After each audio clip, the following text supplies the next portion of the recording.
Okay, welcome to your final round four results of your simulation.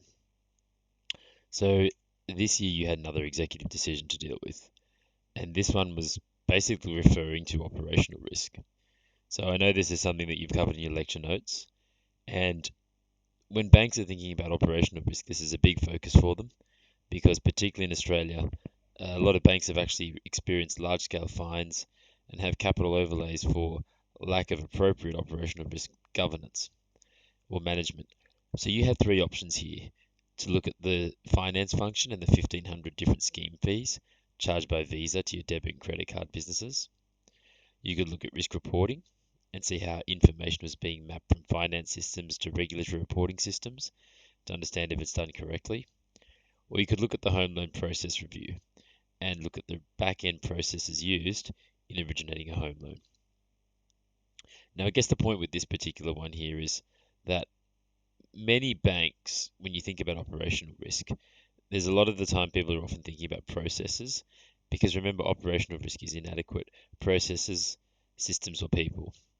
And so when banks are thinking about this, sometimes it can be really hard to get people on board to unpick processes because that can be considered to be quite mundane work.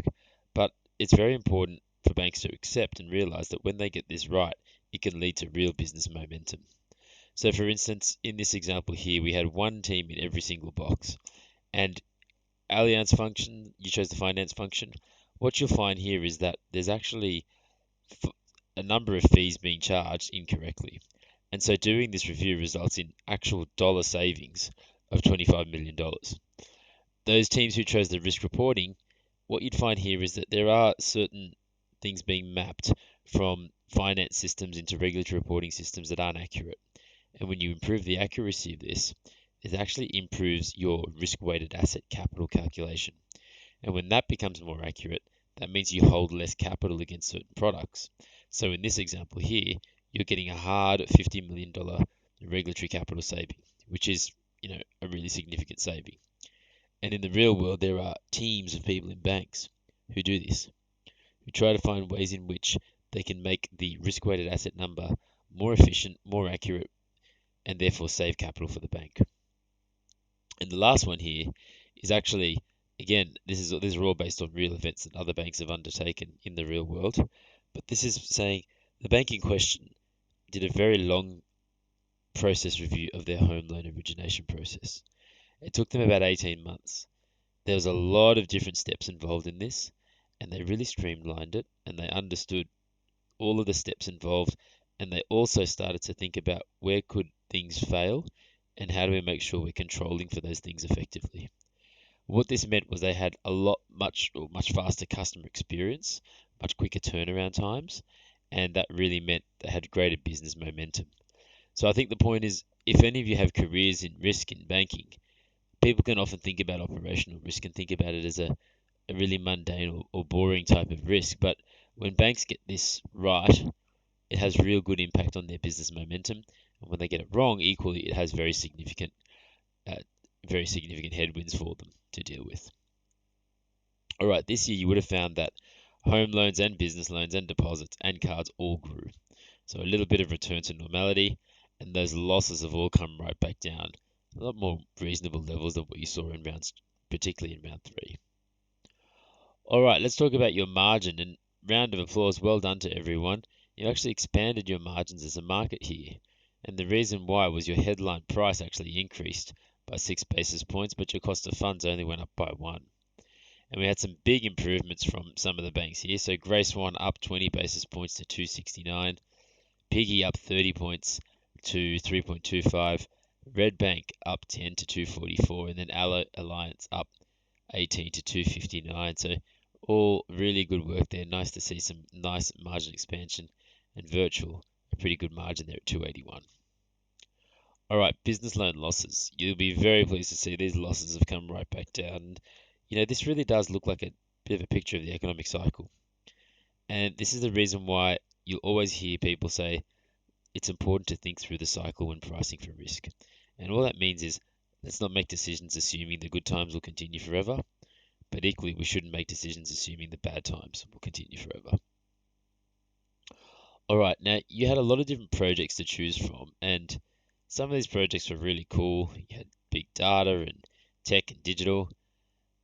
There were some projects that were focused on what many of you might consider to be mundane work, which was proactive operational risk review.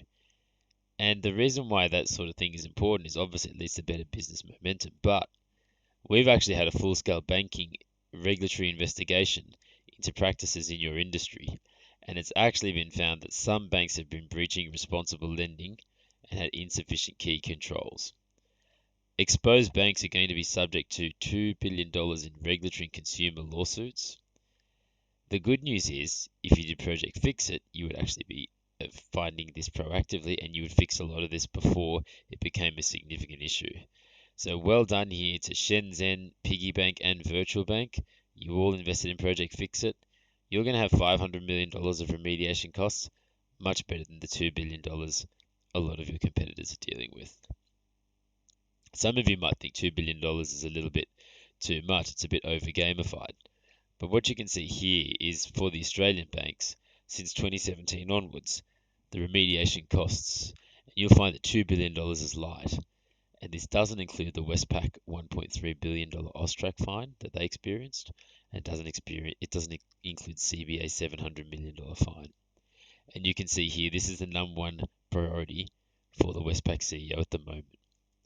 Additionally, you had the regulator in Australia, APRA, at one stage requiring many of the key banks in the industry to hold additional amounts of operational risk capital. At one stage, that was $3 billion. Now, interestingly, in September 2022, CBA had that number removed, and just over 3 weeks ago, National Australia Bank had that number removed altogether.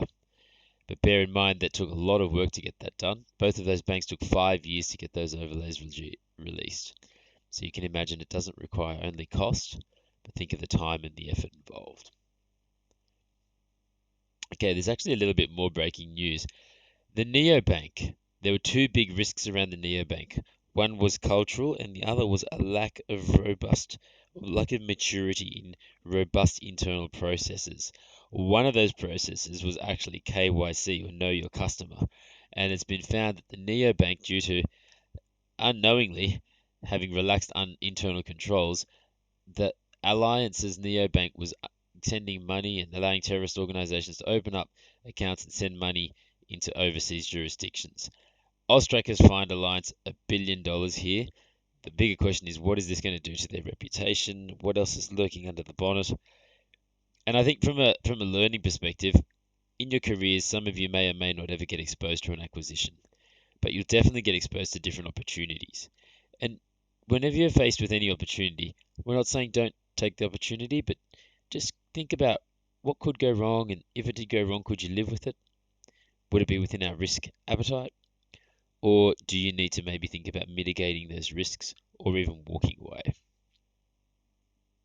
All right, let's maybe take a look at bailouts again this year. So we had one bank requiring a bailout, so good improvement, not significant amounts of bailouts from everyone else. Shenzhen had a $98 billion bailout.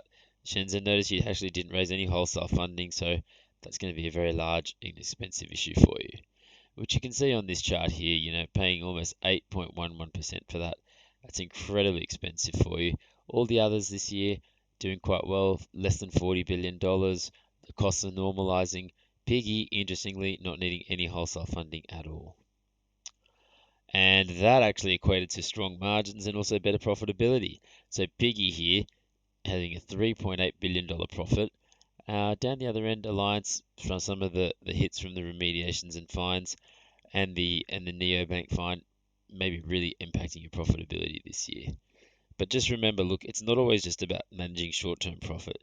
You've got to deliver strong, steady profits into the long run. That's a big, big driver of bank shareholder returns. All right, let's get into our big two. We have 40% of your score from customer satisfaction, and banks are obsessed with this because happy customers stick around. They're less likely to leave. Shenzhen, it's always been the Shenzhen game. You've done a great job here in first place, Alliance in second, and Virtual in third. Now, a lot of people ask us, what could we have done to have won the simulation? What's the one thing, one strategy we should have undertaken? And in all honesty, there's many things you could have done, But here are some characteristics of banks who are well run in the simulation and also in the real world. So understanding that price is important, and a lot of customers really do care about price. But relying on price and price alone does not lead to a sustainable competitive advantage. What does is a customer focus.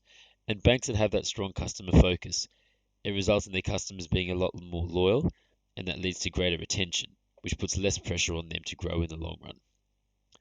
Managing margins is the lifeblood of any bank, and so it's really important to be thinking about not only the pricing that we're charging customers, but also the cost of funding. And that funding cost is subject to different risks because market conditions change and different funding sources will change as market conditions evolve. Now, you learnt about liquidity in your lectures and you had to manage liquidity.